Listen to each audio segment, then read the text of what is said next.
Khammam parliament స్థానానికి Congress party నుంచి రామసహాయం రఘురామరెడ్డి తరపున 2 సెట్ల నామినేషన్ వేశారు కాంగ్రెస్ నాయకులు బేబీ స్వర్ణకుమారి. ఖమ్మం కాంగ్రెస్ అభ్యర్థి పేరు ఖరారు కాకముందే రఘురామరెడ్డి తరపున నామినేషన్ దాఖలు చేయడం చర్చనీయాంశంగా మారింది. రఘురామరెడ్డి మంత్రి పొంగులేటి శ్రీనివాసరెడ్డి వియ్యంకుడు. ఖమ్మం టికెట్ తన తమ్ముడు ప్రసాద్ రెడ్డికి ఇవ్వాలని పొంగులేటి కాంగ్రెస్ అధిష్టానాన్ని కోరారు. అటు డిప్యూటీ సీఎం బట్టి విక్రమార్క తన భార్య నందినికి ఇవ్వాలని పట్టుబట్టారు. ఇప్పుడు రఘురామరెడ్డి తరపున నామినేషన్ వేయడం ఖమ్మం పాలిటిక్స్ లో హాట్ టాపిక్ గా మారింది. ఖమ్మం పార్లమెంటు స్థానానికి కాంగ్రెస్ పార్టీ నుంచి రామసహాయం రఘురామరెడ్డి తరపున 2 సెట్ల నామినేషన్ వేశారు కాంగ్రెస్ నాయకులు బేబీ స్వర్ణకుమారి. ఖమ్మం కాంగ్రెస్ అభ్యర్థి పేరు ఖరారు కాకముందే రఘురామరెడ్డి తరపున నామినేషన్ దాఖలు చేయడం చర్చనీయాంశంగా మారింది. రఘురామరెడ్డి మంత్రి పొంగులేటి శ్రీనివాసరెడ్డి వియ్యంకుడు. ఖమ్మం టికెట్ తన తమ్ముడు ప్రసాద్ రెడ్డికి ఇవ్వాలని పొంగులేటి కాంగ్రెస్ అధిష్టానాన్ని కోరారు. అటు డిప్యూటీ సీఎం బట్టి విక్రమార్క తన భార్య నందినికి ఇవ్వాలని పట్టుబట్టారు. ఇప్పుడు రఘురామరెడ్డి తరపున నామినేషన్ వేయడం ఖమ్మం పాలిటిక్స్ లో హాట్ టాపిక్ గా మారింది. మరిన్ని డీటెయిల్స్ కదీర్ అందిస్తారు. కదీర్, ఖమ్మం కాంగ్రెస్ ఎంపీ అభ్యర్థి ఖరారు కాకముందే నామినేషన్ దాఖలు కావడాన్ని ఎలా చూడొచ్చు? కాంగ్రెస్ సంబంధించి ఎంపీ ఎవరు అని చెప్పేసి ఒక సస్పెన్స్ అనే వాతావరణం అనేది నెలకొంది. అయితే ఈ నేపథ్యంలో అటు పొంగులేటి శ్రీనివాసరెడ్డి తన తమ్ముడు ప్రసాద్ రెడ్డి, ఒకవైపు తుమ్మల నాగేశ్వరరావు తనయుడు తుమ్మల యుగంధర్, ఒకవైపు బట్టి విక్రమార్క భార్య సతీమణి మల్లు నందిని ఉన్నారు. అయితే ముగ్గురు ఎంపీ అభ్యర్థి కోసం పోటీ పడ్డారు. అయితే ఈ నేపథ్యంలో ముగ్గురు కూడా అంటే ఒక కమ్మ సామాజిక వర్గానికి ఇవ్వాల్సి వస్తే తుమ్మల యుగంధర్కి ఇవ్వాలని చెప్పేసి, అయితే కాంగ్రెస్ సీనియర్ నాయకులు కాంగ్రెస్ని అంటిపెట్టుకుని ఉన్న వాళ్ళకి ఇవ్వాల్సి వస్తే మల్లు నందినికి ఇవ్వాలని చెప్పేసి భావించారు. అదేవిధంగా కాంగ్రెస్ని బలోపేతం చేసిన 10 సీట్లు గెలిపించుకున్నానని చెప్పేసి ఒకవేళ ఆ యాంగిల్లో ఇవ్వాల్సి వస్తే ప్రసాద్ రెడ్డికి ఇవ్వాలని చెప్పేసి భావించారు. కానీ ఇదంతా కాకుండా వారసులకు కాకుండా ఖచ్చితంగా బయట వ్యక్తులకు ఇవ్వాలని చెప్పేసి ఆ పార్టీ నిర్ణయించినట్టుగా తెలుస్తూ ఉంది. అయితే నిన్న ఖర్గే పిలిచి అటు తుమ్మల నాగేశ్వరరావుతో, భట్టితో, అదేవిధంగా పొంగులేటి శ్రీనివాసరెడ్డితో కూడా మాట్లాడినట్లు తెలుస్తూ ఉంది. వీళ్ళు ముగ్గురిని సమన్వయపరచుకొని కొత్త క్యాండిడేట్ని ఎవరిస్తే బాగుంటుందని చెప్పేసి భావించారు. అయితే ఈ నేపథ్యంలో రామసహాయం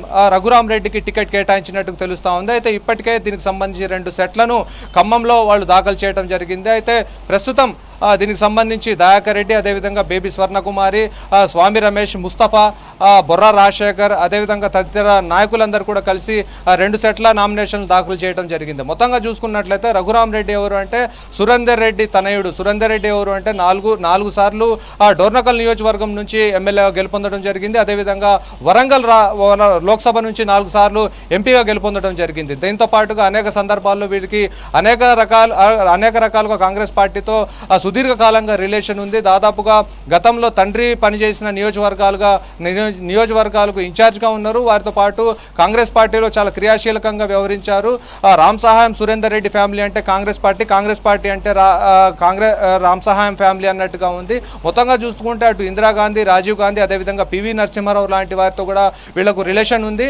దాదాపుగా వీళ్ళు సుదీర్ఘకాలంగా కాంగ్రెస్ పార్టీతోనే కొనసాగుతూ ఉన్నారు. పార్టీ మారకుండా అదే పార్టీలో ఉంటూ వస్తున్నారు. అయితే ఈ నేపథ్యంలో 2012, 2014 సమయంలో కూడా 2012లో ఎమ్మెల్సీ, అదేవిధంగా మొత్తంగా అక్కడున్న రాజ్యసభ కూడా ఇవ్వాలని చెప్పేసి అప్పుడు కిరణ్ కుమార్ రెడ్డి భావించారు. కానీ ఆ క్రమంలో ఎమ్మెల్సీ, అదేవిధంగా రాజ్యసభ వేరే వాళ్లకు కేటాయించాల్సి వచ్చింది. అయితే ఈ నేపథ్యంలో 2014లో పాలకుర్తి నుంచి కూడా టికెట్ ఆశించారు రఘురామరెడ్డి. దాని తర్వాత 2018లో పాలర్ టికెట్ని ఆశించారు. ఆ క్రమంలో అప్పుడున్న ఈక్వేషన్స్ని బట్టి అక్కడ దానికి టికెట్ దక్కలేదు. ఈ నేపథ్యంలో మళ్ళీ రఘురామరెడ్డి పేరు తెరపైకి వచ్చింది. రఘురామరెడ్డికి 2 కుమారులు ఉన్నారు. ఒక కుమారుడు పొంగులేటి శ్రీనివాసరెడ్డి కుమార్తెను వివాహం ఆడటం జరిగింది. ఒక కుమారుడు దగ్గుపాటి వెంకటేష్ సినీ హీరో ఎవరైతే ఉన్నారో అతని కుమార్తెను వివాహం ఆడటం జరిగింది. మొత్తంగా చూసుకున్నట్లయితే అటు కమ్మ ఇటు రెడ్డి కాంబినేషన్లో ఓట్లు రాబట్టడం కూడా అవకాశం ఉంది. కాబట్టి ఖమ్మం జిల్లా అంటే కొంత కమ్మ సామాజిక వర్గం ఎక్కువగా ఉంటున్న నేపథ్యంలో అటు దగ్గుపాటి వెంకటేష్ తనయ ఉంది కాబట్టి కోడల్ని కూడా రేపు క్యాంపెయిన్కి ఇక్కడ తిప్పాలని చెప్పేసి భావించినట్టు తెలుస్తూ ఉంది. మొత్తంగా చూసుకున్నట్లయితే ముగ్గురు స్థానికంగా ఉన్న మంత్రులను సమన్వయం పరుచుకొని రఘురామరెడ్డికి టికెట్ కేటాయించారు అన్నట్టు తెలుస్తూ ఉంది. అయితే దాంట్లో భాగంగానే ఈరోజు పొంగులేటి శ్రీనివాసరెడ్డి అనుచరులైన బేబీ స్వర్ణకుమారి కానివ్వండి, అదేవిధంగా పొంగులేటి శ్రీనివాసరెడ్డి మేనల్లుడు దయాకర్ రెడ్డి వీళ్ళందరూ కలిసి వచ్చి ఈరోజు నామినేషన్ దాఖలు చేయడం పట్ల రఘురామరెడ్డికి టికెట్ ఖాయమైనట్టు తెలుస్తూ ఉంది. ఏదేమైనా కానీ కాంగ్రెస్ పార్టీ ఖచ్చితంగా గెలుస్తుంది ఈ సీటు. దాదాపుగా 10 మంది ఎమ్మెల్యేలు